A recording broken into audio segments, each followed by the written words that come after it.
Hello all welcome back to Yashaswini Vamshika cooking and tips channel. ఖచ్చితంగా మన ఇంట్లో పాత బట్టలు అయితే ఉంటూనే ఉంటాయి కదా, వాటిని అనవసరం అని చెప్పేసి పడేస్తూ ఉంటాం కదండి. ఈ వీడియో చూసాక వాటిని ఖచ్చితంగా పడేయరు. అటువంటి సూపర్ యూస్ఫుల్ టిప్తో వచ్చేసాను కాబట్టి ప్లీజ్ స్కిప్ చేయకుండా చూడడానికి అయితే ట్రై చేయండి. ఫస్ట్ టిప్ని అయితే చూసేద్దామండి. పెన్ని క్యాప్స్ ఉంటాయి కదా, పెన్ని క్యాప్స్ తోటి ఈరోజు మనము సూపర్గా కీ చైన్ ఎలా తయారు చేసుకోవాలో చూద్దామండి. పెన్ని క్యాప్స్ కూడా మన ఇంట్లో ఏం చేస్తూ ఉంటామంటే, పెన్స్ అన్నీ అయిపోయిన తర్వాత పెన్ని క్యాప్స్ని అనవసరం అని చెప్పేసి పడేస్తూ ఉంటాం కదా. అటువంటి పెన్ని క్యాప్స్ని ఇప్పుడు ఐస్ క్రీమ్ స్టిక్స్ ఉంటాయి కదండి, ఐస్ స్టిక్స్ ఉంటాయి కదా, ఈ స్టిక్స్కి అంటించేసేద్దాము. మన ఫెవిస్టిక్ కనుక ఉంది అనుకోండి, చాలా స్ట్రాంగ్ అయితే పట్టు ఉంటుందండి. సో దాన్ని ఈ విధంగా అయితే అంటించేసాను. దీన్ని బ్యాక్ సైడ్ మన గోడకి ఏదైతే గోడ ఉంటుందో దానికి డబల్ టేప్ ప్లాస్టర్ కానివ్వండి, లేదు అంటారా ఈ విధంగా మీకు స్క్రూ ఉన్న స్క్రూ కూడా సైడ్కి పెట్టేసేయచ్చు అండి. లేదు అంటే డబుల్ టేప్ ప్లాస్టర్ అంటించిన ఈజీగా అయితే అంటుందండి. ఏవైతే చిన్న చిన్న కీస్ ఉంటాయో ఇంపార్టెంట్వి ఉంటే వాటిని కనుక పెట్టేసుకున్నామే అనుకోండి, పెన్ని క్యాప్స్ కూడా ఈజీగా మన కీ చైన్ అనేది వితిన్ సెకండ్స్లోనే రెడీ చేసుకోవచ్చు. అండ్ నెక్స్ట్ స్టెప్ వచ్చేసి మిషన్కు స్టిచ్చింగ్ చేస్తూ ఉంటాం కదండి. ఇవేంటి ఇలాంటి టైల్స్ మనం స్టిచ్చింగ్ చేసిన ప్రతిసారి కూడా అటు ఇటు మూవ్ అవుతూ ఉంటాయి కదా.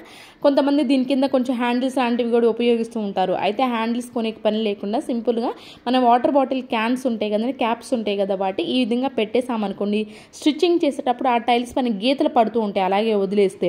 కొంతమంది చెప్పాను కదా వీల్స్ అనేది వాడుతుంటారు, వీల్స్తో అవసరం లేకుండా బాటిల్ క్యాప్స్ ఉంటే చాలని కింద గీతలు అనేది పడకుండా అయితే ఉంటుంది. అండ్ నెక్స్ట్ స్టెప్ వచ్చేసి ఆవాలు మనం తీసుకొచ్చుకుంటూ జీలకర్ర కానివ్వండి, లేదంటే కిచెన్లో ఆవాలైనా కానివ్వండి, తీసుకొచ్చుకున్న వెంటనే డైరెక్ట్ డబ్బాలో కనుక పోసేసామనుకోండి, అడుగున ఏమవుతుంది, కొంచెం పౌడర్ లాగా ఉండిపోయి మనకి త్వరగా పురుగు పెట్టే ఛాన్స్ ఉంది ఎక్కువ క్వాంటిటీలో తీసుకొచ్చుకున్నప్పుడు.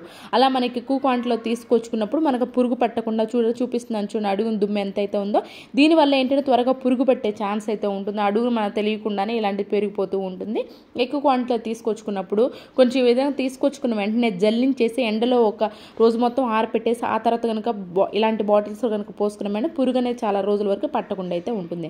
ఐ హోప్ ఈ సింపుల్ చిట్కానేనండి, కానీ బాగా వర్క్ అవుతుంది. ట్రై చేయండి. నచ్చితే కనుక మీ ఫ్రెండ్స్ అండ్ ఫ్యామిలీకి షేర్ చేసి లైక్ అయితే ఇవ్వడం అసలు మర్చిపోకండి. నెక్స్ట్ టిప్ వచ్చేసి ఎంతో హెల్దీ అయినా టేస్టీ అయినా అవెను అలాగే బేటర్ అవసరం లేకుండానే టేస్టీగా ఎలా తయారు చేయాలో చూద్దామండి. హెల్దీగా కూడా పిల్లలకి. అండ్ దానికి వచ్చేసి 3 eggsని ఈ విధంగా అయితే కొట్టేసానండి. అలాంటి బీటర్ రసం గరిటెతోటి ఈ విధంగా చేస్తూ ఉన్నామనుకోండి, టైం అయితే పడుతుందండి. షుగర్ చేసుకునే వాళ్ళు షుగర్తో చేసుకున్న డైరెక్ట్ ఈ విధంగా షుగర్ బాగా వేసేసి బీటర్ గరిటెతోనే ఈ విధంగా కలిపేసుకోవాలి. నేను ఇక్కడ హర్షీస్ సిరప్ చాక్లెట్ సిరప్ వేస్తున్నాను. దీనిలో వెనిలా ఎసెన్స్ 2 drops, మనకి హర్షీ చాక్లెట్ సిరప్ కూడా వేసేసాను. బాగా దీన్ని కూడా బాగా కలిపేసేసుకోవాలండి. తర్వాత ఇక్కడ నేనేం చేస్తున్నానంటే ఒక గ్లాస్ మాత్రం మనకి గోధుమ పిండి అయితే తీసుకున్నాను. దీనిలోనే బేకింగ్ సోడా కూడా వేసేసుకున్నానండి. ఈ విధంగా జల్లించాలి, కంపల్సరీ జల్లించాలి. కేక్తో మనం చేసుకోవాలి అనుకున్నప్పుడు ఇంట్లో జల్లిస్తేనే మనకి బాగా వస్తుందండి. ఆ తర్వాత బాగా కలిపేసుకోవాలి. కట్ అండ్ ఫోల్డ్ మెథడ్లో మాత్రమే దాన్ని మనం ఆ బ్యాటర్ అనేది కలిపేసుకోవాలి. ఆ తర్వాత కాచి చల్లార్చిన పాలు ఏవైతే ఉంటాయో దాన్ని ఈ విధంగా హాఫ్ గ్లాస్ అయితే వేసేసుకున్నాను. దాంతో ఏదైతే ఆ గ్లాస్ అయితే తీసుకున్నాం మనం సేమ్ క్వాంటిటీ ఒకే గ్లాస్ తోటి మొత్తం తీసేసుకోవాలండి. పిండి కానివ్వండి, లేదంటే ఈ విధంగా బటర్ అయితే తీసేసుకోండి. మీరు బటర్ కనుక అవైలబుల్లో లేదు అనుకోండి, మనకి నెయ్యి కానివ్వండి, లేదు అంటారు నూనెనే యూజ్ చేసుకోవచ్చు. దాన్ని కూడా కలిపేసి బాగా వేసేసుకోవాలండి. ఆ తర్వాత విసుకుంది కాబట్టి నేను విసుకుని వేడి చేసేసాను. అండ్ దీనిలోనే మనకు ఒక కేక్ది ఉంటుంది కదండి, ఆ మోల్డ్ అయితే వేసేసి ఒక్కసారి ఒక పైనుంచి ట్యాప్ చేసామనుకోండి, బబుల్స్ ఏమన్నా ఉన్నాయి కానీ లేకుండా అయితే ఉంటాయి. అండ్ అలానే అడుగును కొంచెం బటర్ పేపర్ ఉన్న వాళ్ళు బటర్, లేదంటే కొంచెం మనకి బటర్ అయినా లేదంటే నూనె అప్లై చేసేసి పైన ఈ విధంగా డ్రై ఫ్రూట్స్ అయితే పిస్తా కానివ్వండి, జీడిపప్పు కానీ వేసేసానండి. దీన్ని సిమ్లో పెట్టేసేసుకొని ఒక 40 minutes కనుక బేక్ చేసుకున్నామని చూడండి. ఎంతో టేస్టీ అయినా పిల్లలు ఇంట్లో అడిగినప్పుడు ఏదైనా స్నాక్స్ కావాలి అనుకున్నప్పుడు మనకి బయట నుంచి తెచ్చే పని లేకుండా సింపుల్గా ఇంట్లో గోధుమ పిండితో తయారు చేసుకోవచ్చు.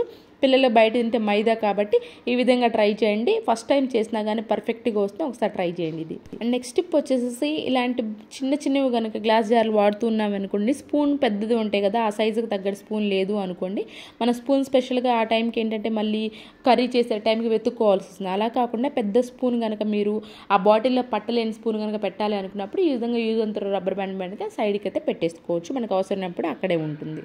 అండ్ నెక్స్ట్ టిప్ వచ్చేసి సూపర్ పాత టీ షర్ట్స్ అయితే ఖచ్చితంగా మన ఇంట్లోనే ఉంటూనే ఉంటాయి కదండి, పిల్లలవి కానివ్వండి పెద్దవాళ్ళవి కానివ్వండి. అలాంటప్పుడు వాటిని అనవసరం చేయకుండా వీటి సూపర్గా యూస్ఫుల్ టిప్ని అయితే తీసుకొచ్చేసానండి. దానికోసం ఒక బాటిల్ కూడా, ఈ బాటిల్ కూడా ఉంటూనే ఉంటుంది కదా మనకి, ఇలాంటి బాటిల్ని మధ్యలో ఏ విధంగా ఫోల్డ్ చేసి కట్ చేసేసానండి. ఆ తర్వాత అదేంటంటే మాప్ స్టిక్ అండి, విరిగిపోయిందని అలాగే ఉంచాను. దాన్ని ఈ విధంగా పైన ఏంటంటే క్లాత్ కానివ్వండి లేదు అంటారా ఏదైనా కోసం ఉన్న పైన కట్టేసేయచ్చండి. ఈ విధంగా నెక్ పార్ట్ ఏదైతే ఉందో ఇట్లా ముందు బాటిల్కి ఏదైతే ఆ బాటిల్కి అయితే పెట్టేసేసాను. మనకి ఇంట్లో మాప్ పెట్టుకోవాలంటే ఖచ్చితంగా మనం మాప్ క్లీనింగ్ వాడుతూ ఉంటాం కదా. అయితే కొన్నిసార్లు ఏంటంటే బాల్కనీలో ఉన్నప్పుడు బాల్కనీలో కొంతమంది వేరే మాప్ యూజ్ చేస్తూ ఉంటారు, లేదంటే పిల్లలు చంటి పిల్లలు ఉన్నప్పుడు వాష్రూమ్కి వెళ్ళినప్పుడు మాపు అయితే యూజ్ చేయరు కదా. అలాంటప్పుడు పాత టీషర్ట్ కనుక ఉంది అనుకోండి, రూపాయి ఖర్చు లేకుండా ఇంట్లోనే వేరే స్పెషల్ మాపు కొనకుండా అనవసరమైన నీళ్ళు ఏదైనా పడినా వాష్రూమ్కి ఏదైనా వెళ్ళినా కానివ్వండి, లేదంటే బాల్కనీలో క్లీన్ చేసాలనుకున్నా ఈ విధంగా పాత టీషర్ట్ పడేసే దాన్ని ఈ విధంగా తయారు చేసుకున్నా అంటే ఒక్కొక్క మన మాపు లాగా అయితే ఉపయోగించుకోవచ్చు. అండ్ నెక్స్ట్ టిప్ వచ్చేసేసి పాత ఏదైనా చెప్పులు ఉన్నాయి అనుకోండి, విరిగిపోయినాయి అనుకోండి, బ్యాక్ సైడ్ ఇది ఈ విధంగా విరిగిపోయినప్పుడు ఏం చేస్తాం అందరం కామన్గా అనవసరం అని చెప్పేసి పడేస్తూ ఉంటాం కదా. అయితే దీన్ని బాత్రూంలో చెప్పులు కూడా కొంతమంది యూజ్ చేసుకోవచ్చు. ఎలా యూజ్ చేయాలి, విరిగిపోయింది అన్నది చూద్దామండి. బ్యాక్ సైడ్ ఇలాంటిది కనుక విరిగిపోయింది అనుకోండి, కొంచెం చాకుని వేడి చేసి అంటిస్తే చాలండి, ఈజీగా అనేది అంటుంది. కామన్గా మన బాత్రూంలో స్పెషల్గా చెప్పులు అనేది కొంటూ ఉంటాం కదా, అలా కొనే బదులు ఈ విధంగా మామూలుగా నార్మల్ చెప్పులే విరిగిపోయినాయి అనుకోండి, ఈ విధంగా చేసి బాత్రూంలో అయితే ఉపయోగించుకోవచ్చండి. ఎవరికైనా యూస్ఫుల్గా అనిపిస్తే మాత్రం ట్రై చేయండి. నార్మల్గా మన బాత్రూంలో చెప్పులు కొత్తగా కొంటూ ఉంటాం కదా, అలా కొనే పని లేకుండా విరిగిపోయిన చెప్పులు ఉంటే మాత్రం బాత్రూంలో ఉపయోగించుకొని చాలా బాగా అయితే ఉపయోగపడతాయి ఇవి. అండ్ నెక్స్ట్ టిప్ వచ్చేసేసి సూపర్ యూస్ఫుల్ టిప్ అండి. ఈ చలికాలంలో ప్రతి ఒక్కరు ఫేస్ చేసే ప్రాబ్లమే ఇది. దానికోసం ఈ సూపర్ యూస్ఫుల్ టిప్ని అయితే తీసుకొచ్చేసాను. దానికోసము కొంచెం షాంపూ, కొన్ని వాటర్ అయితే వేసేసాను. ఇలాంటి స్ప్రే బాటిల్ వేసేసి బాగా కలిపేసేసుకున్నానండి. మనకి డోర్స్ ఏంటంటే కొన్నిసార్లు కార్నర్స్లో కొంచెం సౌండ్ వస్తూ ఉంటుంది, ముఖ్యంగా చలికాలంలో పట్టేసినట్లు గ్రీజ్ అయ్యారు కొంతమంది అంటారు, కొంతమంది కొబ్బరి నూనె కూడా వేస్తూ ఉంటారు కదా. అలా కాకుండా ఈ విధంగా షాంపూ వాటర్ వేసేసి ఒక 2-3 టైమ్స్ డోర్ని ఏదైతే ఉందో ఆ డోర్ని ఒకసారి 2-3 టైమ్స్ ఈ విధంగా అన్నీ చూసారు అనుకోండి, డోర్కి వచ్చి ఆ సౌండ్ ఏదంటుందో రాకుండా అయితే ఉంటుంది. సింపుల్ ట్రిక్ ట్రై చేయండి. అండ్ నెక్స్ట్ టిప్ వచ్చేసి అగరబత్తి వెలిగించడం, మనం మంచి వాసన వస్తూ ఉండాలని వెలిగిస్తూ ఉంటాం కదా. అయితే కొన్నిసార్లు ఏంటి అగరబత్తి వెలిగించిన వెంటనే మనకి కొండెక్కుతూ ఉంటాయి కదా, అలా మనకి జరగకుండా ఉండాలి, ఎక్కువసేపు మనకి మంచి వాసన వస్తూ ఉండాలి అండ్ అలానే ఇంకా మంచి వాసనగా కలిగి ఉండాలి అనుకుంటే రోజు వాటర్ ఉంటాయి కదండి, రోజు వాటర్ని ఈ విధంగా దూది పైన వేసేసుకొని ఏవైతే మీకు అగరబత్తి ఉంటాయో ఒకసారి మొత్తం అప్లై, స్టార్టింగ్ పాయింట్ మాత్రం అప్లై చేయొద్దండి, కొంచెం గ్యాప్ వదిలేసి మిగిలినంతా అప్లై చేసేసారా అనుకోండి, మనకి అగరబత్తి అనేది ఎక్కువసేపు పెరుగుతూ మంచి వాసన వస్తూ ఉంటుంది. అండ్ నెక్స్ట్ వచ్చేసేసుకోండి ఇంకొక సూపర్ యూస్ఫుల్ టిప్ అండి, పాత టీషర్ట్ తోటి.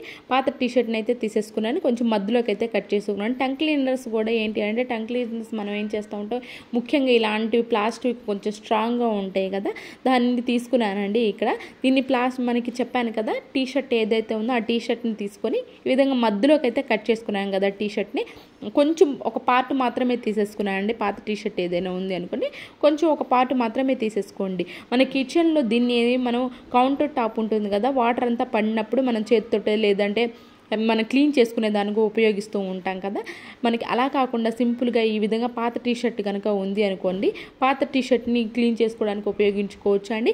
అండ్ అలానే ఇలాంటి నెట్ డోర్స్ ఉంటాయి కదా, నెట్ డోర్స్ కూడా ఏంటి అంటే దుమ్ము ఎక్కువ పడుతూ ఉంటుంది, అలాంటప్పుడు చేతితో క్లీన్ చేసే బదులు ఈ విధంగా పాత టీషర్ట్ కనుక పెట్టేసుకోవడానికి క్లీనింగ్ కూడా చాలా బాగా అయితే ఉపయోగపడుతుంది. ఈ టిప్స్ కనుక యూస్ఫుల్గా అనిపించి ఉంటే మాత్రం ప్లీజ్ సబ్స్క్రైబ్ చేసుకోవడం మాత్రం అసలు మర్చిపోకండి. Thank you so much for your watching.